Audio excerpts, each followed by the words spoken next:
Oh, masain si pai kan book vele cewa kehi William kan dia kehi Rosalind si lalrem pui kani a St. Andrews Parish Luangmual at saka local kani chuan tun culture session voi ni na hi Bible charlie chongchai na in kan chananga Bible charlie chongchai na min nei saktu tur hi Denzil lal nei sanga Mary Mother of Compassion Paris sati ek ani a ti chuan Bible charlie chongchai na ani zo nu hianin Zai Paul kan kau chun zo manga Our Lady of Assumption Parish ser chip te kha khongai takin lo in ring turin kan nge na cheu Bible charlie chongchai na nei turin Denzil la ne sanga kan so me cross sin chen a siamin lo tanang pa le fa pa le tharau thiang lim hingin amen Philippi atangin pathian thui lo ngai thang rilru mun khata omin mangaina mun khat nein in thurwala rilru mun khata omin kalom na tifam kim ro u mani masial na le in ngai hlutna nei chunga engma tilovin mitinin in ngai tlom takin mani ain midang thazoka ruat theu ro u lalpa thu chu ni lo tong trayang lalpa gam pathian du tak min mangai tu i khongai na le sa ngai na kan to na wangin in hena lom thu tharin kanon soi le a kan program man to zong zonga te yom puina kan changa chunga te po chuan tharin lom thu kanon soi boke kan program man le zel tura te nangin minom puila har sabna le buai na lo thleng thei pia lama setana min beina lakata nangin minom pui zel turin ikuta kano in hlane engkim mi ro puya tur ani theinan chungchui fapa kanal pai so krista mingin kanon dil che ro puina chu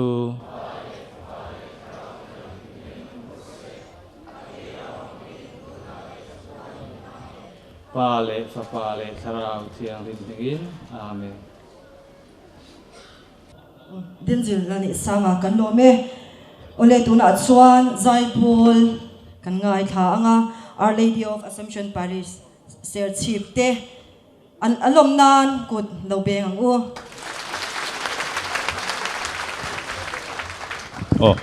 anin rem fel chungin tuna kan hla ron sak tur hi mizo tongala om ngai lo Zai Paulina an sak tur po a buat sai lani lo ania ti chuan tuna kan hla ron sak tura hian Mizorama thil la thleng ngai lo kan kau tran huang chunga thil la thleng ngai lo pahni aron thleng dona chu thil pakhat chu hei kan ma ading hi ania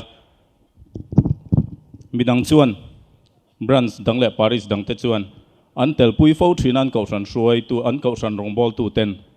keini chu kan zinga atel mai ni lovin hei min kai ruai don ania ti chuan chu lo chu pakhat le chu tuna kan hlas ron sak tur min buat sai sak tu min rem fel sak tu hi helaya athleng tu te thut munami ngai brother Francis Monsanga aumem o rem chang ri lo ni nge kha kha ania ani chunga po han kan lom hle a kan brother te pani thanem ngai na lom thu kan soi tak meu ani e Hãy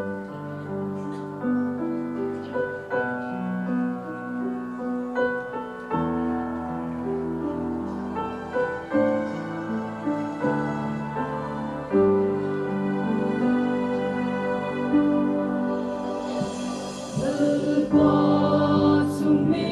để không bỏ lỡ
Our Lady of Assumption Paris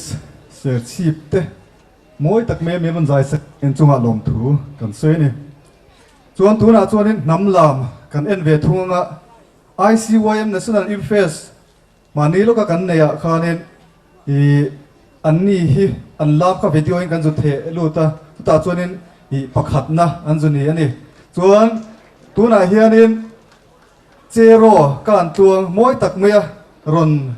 ลันตีตัวรินเซนต์แอนดรูสปารีสลวงมัวเตกันซ้อมหัวเลย เ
avan pui mup ve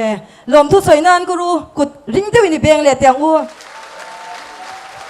ole anni hi ni china lo puan to angkhan ICYM National Youth Fest a khanin loman pakhat na an lo la to bokani ti chuan tuna zai pol kan ngai thale anga Christ the King Cathedral Parish kolikon te zai turin kan so mangatin sha tur kan puang lukange mal zai tur Don Bosco Paris selling te kha kan omani chuan khongai takin helama in lo in report don ya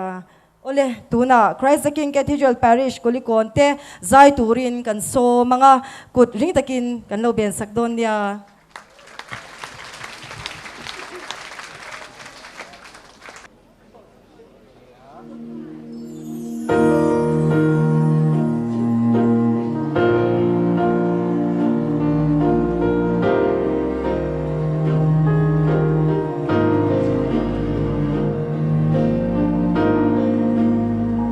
Ramzau da garo rel tu dal ro poi ni ai chua ivarin noma rong bol tu di kadu al pa i telong na ni sang khanai bo hi ivarin noma rong bol tu di kadu tu na garanin na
Cathedral Paris zai pol te zai thiam khup mai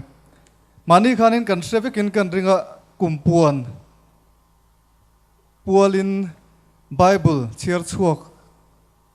loman te omdona khami le Bible ral chan te oma I voini hen engza tinge chang o kan tia tianga hianin achang tu thelu teng te kan tlem the em me I abik takin kan thalai Catholic te Bible chungchang a hianin ma kan la ka ngai Bible te chiar tam deuh deuila chuan competition an ti te tiang kumpuan ina kan han ti sang sang a teng te hianin I tun ai na sale zualin I tel thin ang u ti kan soi ani chu chuanin tuna I tuna karon soi tak Bible chiar chuak le I Bible ral chan a loman min sem sak turin Andrew lalma chuana kumpuan secretary kan so me ole Bible ral chan kan sem masanga pakhat na hi pathum anoma pahni na hi pakhat anoma pathum na hi pahni anoma consolation hi mi panga hne na pek tu ni loman min sem sak turin Father Pravin kha church parish priest khong in lo chau sela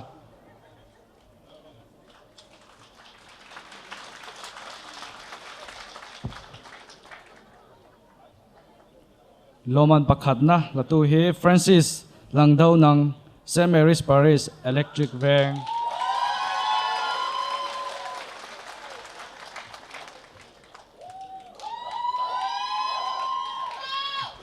Juliana Lalmun Zawi St. Mary's Parish Electric Van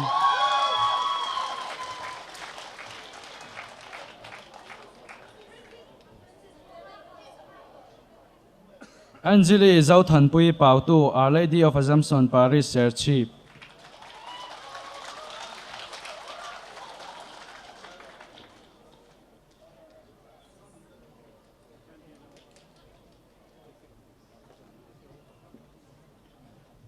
Fabian Vanel Duata, St. Francis of Assisi Parish Mamit.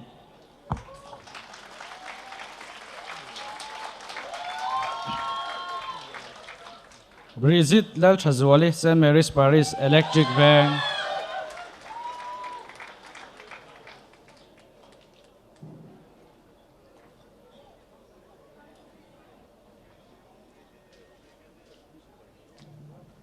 Valencia Zauthan Puya, St. John's the Apostle Parish Khozol.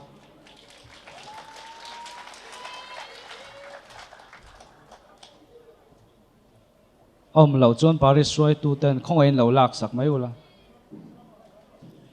Dominic Lalrin Puya, St. John's the Apostle Parish Khozol. Lau chuan Parish Roi tu ta kha khong in lo don sak mai ula.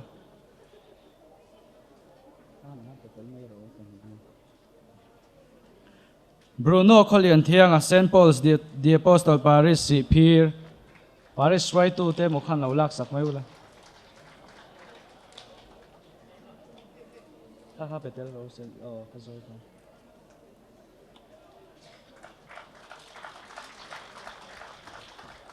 Sarah Zaupari, Christ the King Cathedral Parish Kolikon.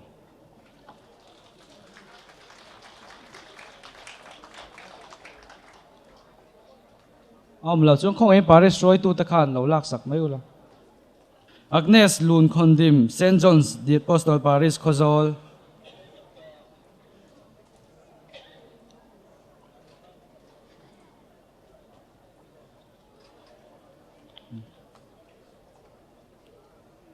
Helen Kim, St. John's the Apostle Parish Khozol.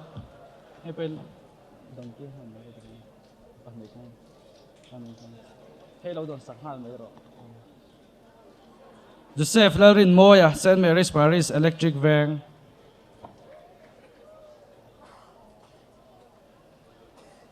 Lau chuan khong in Parish Roi tu ten lo don sak mai ula. Branch Roi tu po ha rem chang in khong in. Samuel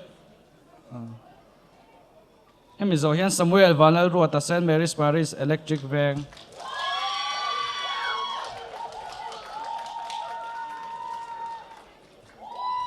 em zo hian Anthony le ruat zera St Mary's Parish Electric Veng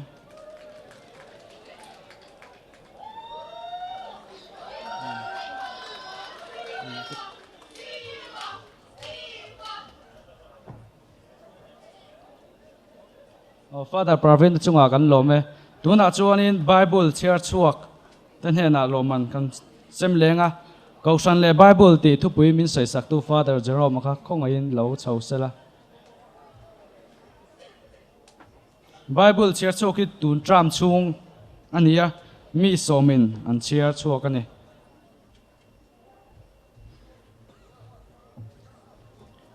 Irene Leldong Liani Secret Heart of Jesus Parish Lunglei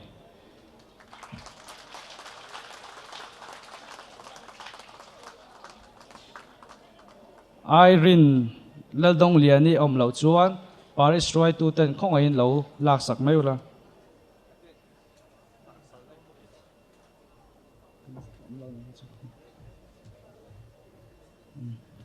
John Van L. Ruat a Silo St Mary's Parish Electric Veng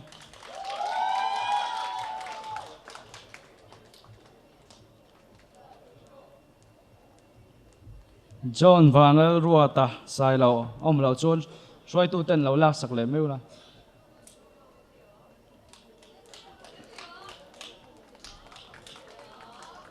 Francis Langdao ng St Mary's Parish Electric Veng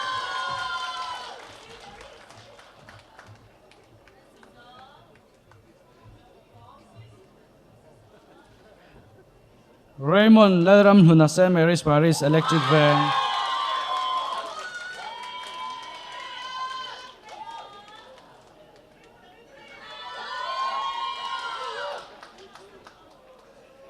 Gabriel Lalram Ruata St Mary's Parish Electric Veng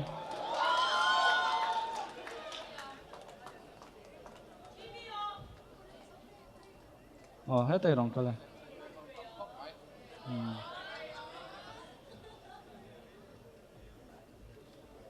Hemi zo hian Rosemary Z Pachua Christ the King Cathedral Parish Kulikon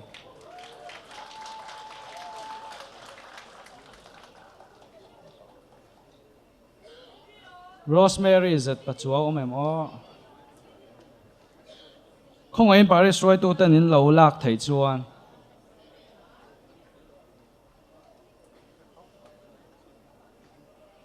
Hemi zo hian Christina le Remzami Christ the King Cathedral Parish Kulikon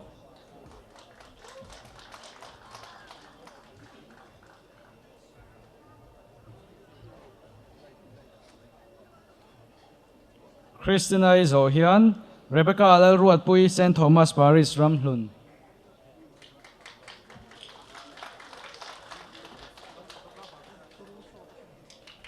Good karing da win bengila kan Cheer chua thầy lâu cheer chuak tu ten nè Rebecca le Ruat Pui St Thomas Hemi zo hian Sylvia le Rin Pui St Francis of Assisi Parish Durtlang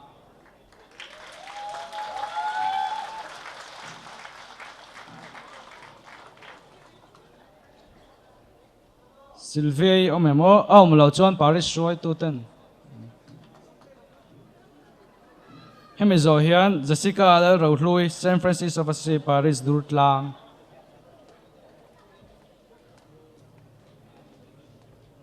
Jessica le Rohlui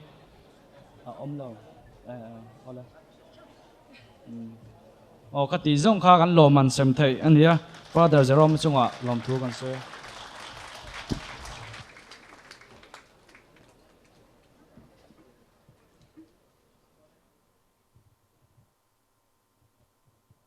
Loman min sem saktu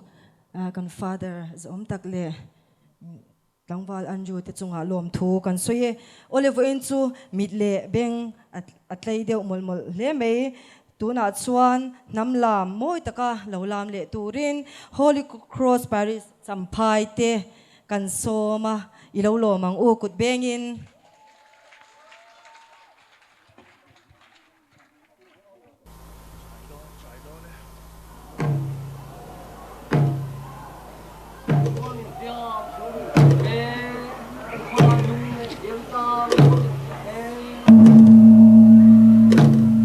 Hãy subscribe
Holy Cross Paris Sampai te làm nal tak mai mi ron an tir wangin chunga lom thu kan soi ni ei buinia hianin ei kan OB lui te helai stage a hian an ko chu avele kan duwa an ma ni lom nan hian ka ko chu rolin ring tuin kut kan lo benga stage a hianin kan ko the lo lon so sira pu Joseph si than sanga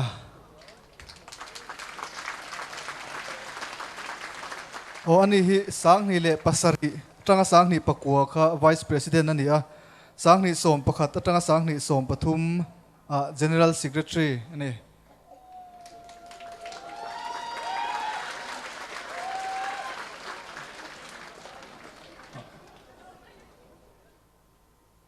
o dot le chuan pu Joseph si than tuanga ani hi kum sang ni som pakhat tanga sang ni som pathum chung president ania sang ni som pali tanga sang ni som panga chung president ani buk ani an ma ni lom nan ring toin kutin peng le teng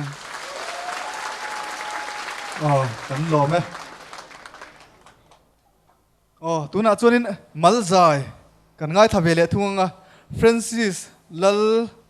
thapuya Don Bosco siling zai turin kan som vele ngale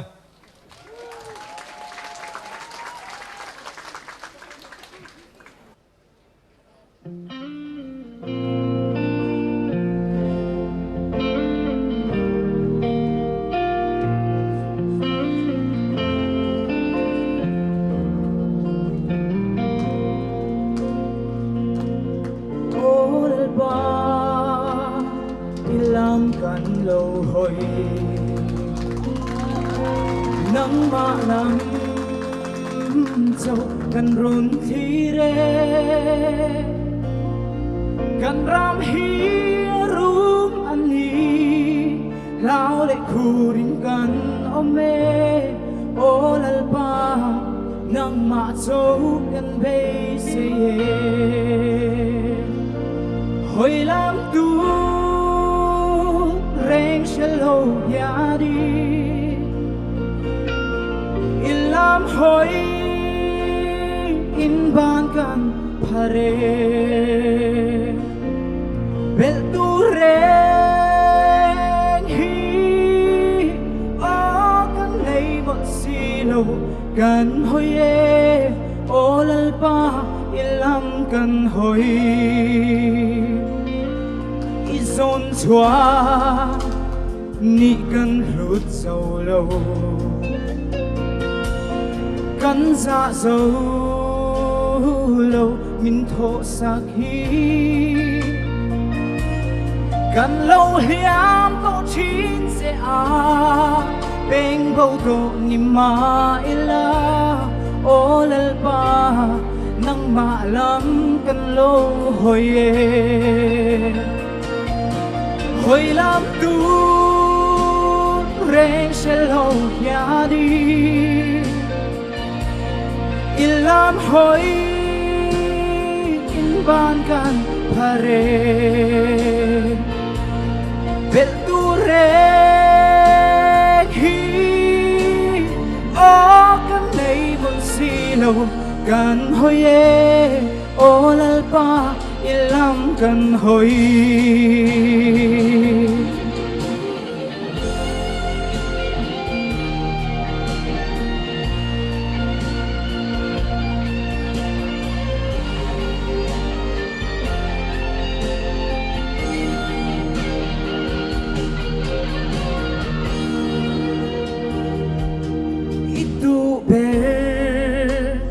nang kan nai zel hi itu ber nang kan bel fo hi nang kan nai nan kong i ruat kan she fia pak lo fo chi tu na chua nang hlat hi kan ngam to lo hoi lam tu reng shelo ya ni ilam hoi in ban kan phare bel tu reng hi một xì lâu cần hoi ô lal pa ilang cần hoi lam tu reng shel ho yani ilam hoi in ban kan pare bel tu reng hi o nei ba si lo kan hoi ô lal pa ilam kan hoi ô lal pa ilam kan hoi.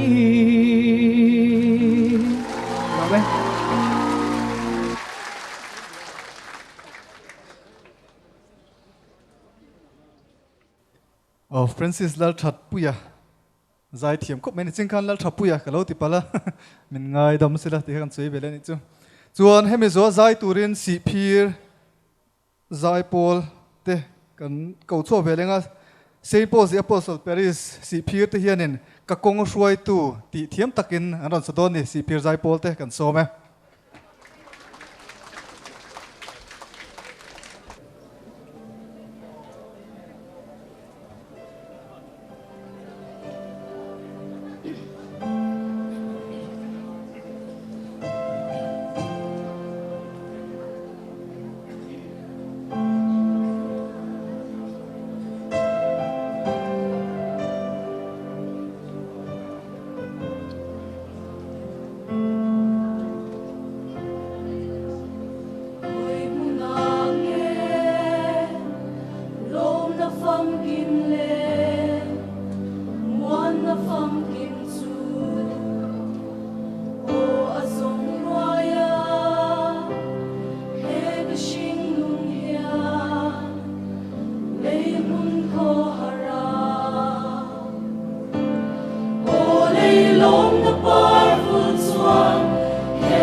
hianin mishing te hi boral lo turin min siama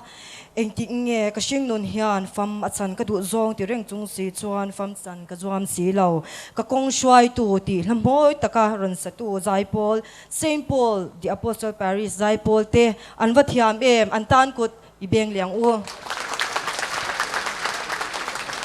ole tuna chuan namlam kan en le anga Saint Paul branch bongkon Saint Thomas Parish chunga mi te khan namlam moi tak mi rod entir le dona antan ko ti lo beng ang u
Saint John Paul's branch bong kon an chunga kan lo me technical problem om lo me a zia lo khop me tuna chuanin malzai moi tak me miron oi turin Damian lal thatlonga Saint Peter's Parish singchip kan so me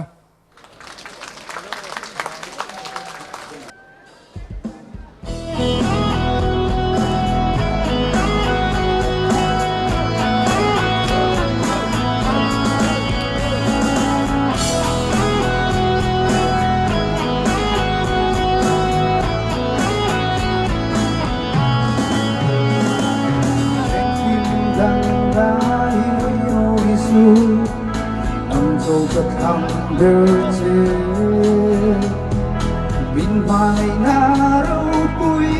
vangi ko san kai ka che karu se lo hen ki pon mai na chuai thei ngai lo chu o thu gi na pa sa hem ve ke ni sual ber min sang da na ai lung zui đi chậm na ring chat chung zeli ha lúc pin cũng quán zero cross fighting the ten penny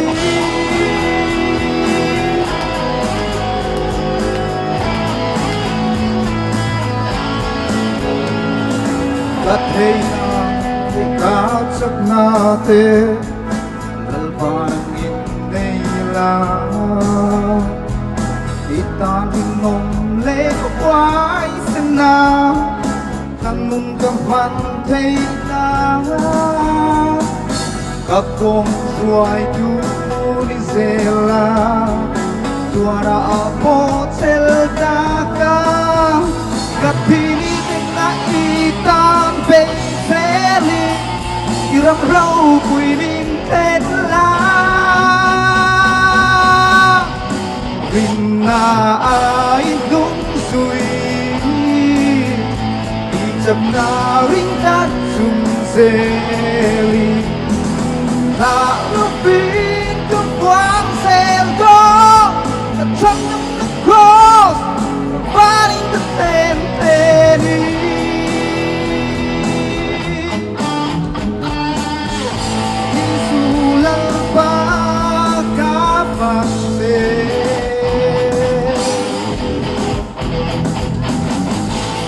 rằng chính ra thầy tổ quán sẽ lý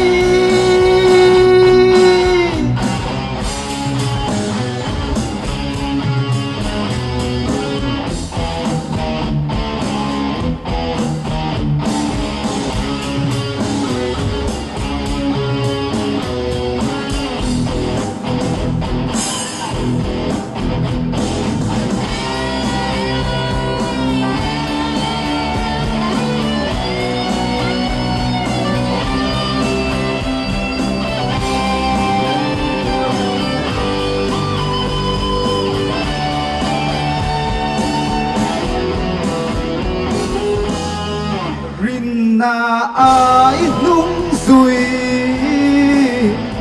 i chân na ring chat chung zeli ta lúc pin cũng quán xe đó chân of the cross fighting the same penny the chân of the cross fighting the same penny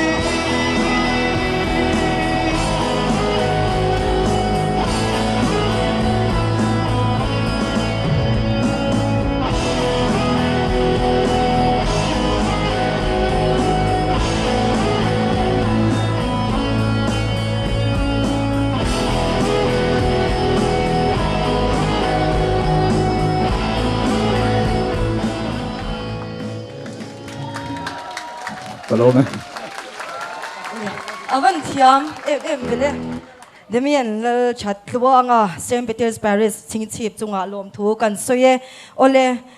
ตูน่าจวน social action subcommittee แล้วมาจังยินดรเตจอยมอยนะหุ่นกันมังลูกงามินเรากายช่วยตัวเฮียนินผู้เวนิเซียเจ็ดปัดสวาวกันโสมโดนยาที่จวนเฮมีดอาsession 4นะหุ่นในตัวเตค่ะกันอมนายนี่จวนคงไงตะกิน program coordinator เตเนี่ยนะกันยินรีพอร์ตโดนยามิโลชเทียมนักอุลาไว้นี่เฮียนินเฮลัยปันดาลโปรแกรมกัลเมกไลเฮียน social action subcommittee จวนินรงบอลปอยหมดตะกัลปุยSaint Peter's สิกุลาซอนดัมโลนัดจิสังเตเอ็นินกันคาทอลิกด็อกเตอร์เตอันบัวมาตุนาเฮียนมีอังมจัดนั่นแหละเมกบอกว่าด็อกเตอร์ชูเตนดัมโลจัดจวงอันนะจุงด็อกเตอร์เตจิงาจอมมาสาเตปทุมกันจิงาเฮนารอนชัวคงเฮลัยสเตจเห็นเราจวงกายตุรินกันหันซอมาจูดรมางูริดรคริสโตเฟอร์เล่ดรโรเบิร์ตเต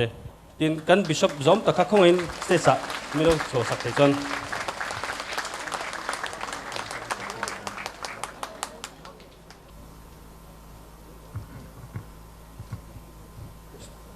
Dr. Christopher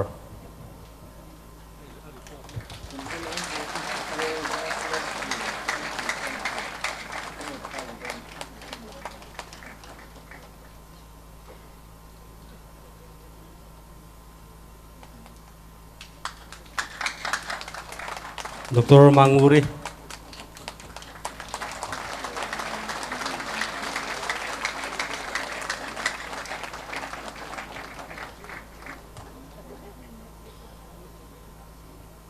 Dr. Robert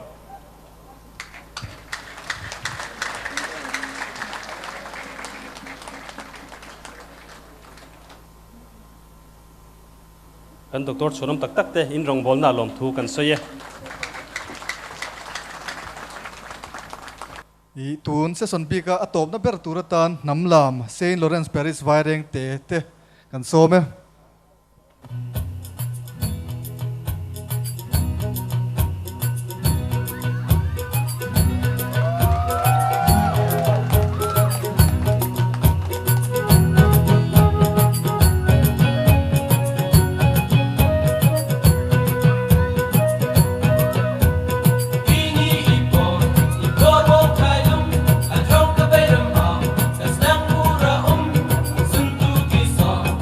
Run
อ๋อ